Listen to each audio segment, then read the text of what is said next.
So good morning mga guys. So di atay gibungkag nagaan sa technician.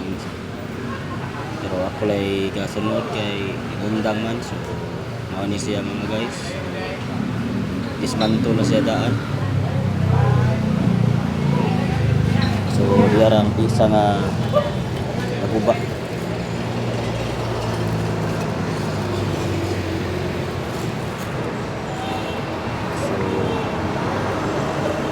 Guba is mana siya guys.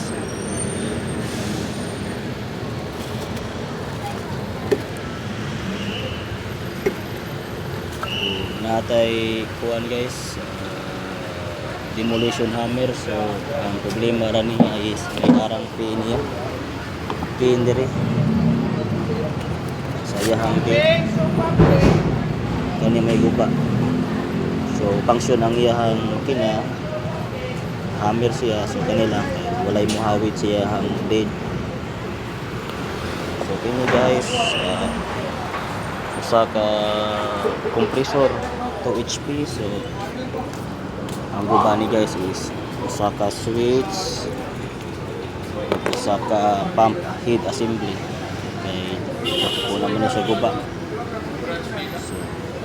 So ano siya guys, actually pwede mo siya makuha sa customer kaya ako naman yung gilistan pump head assembly, short switch.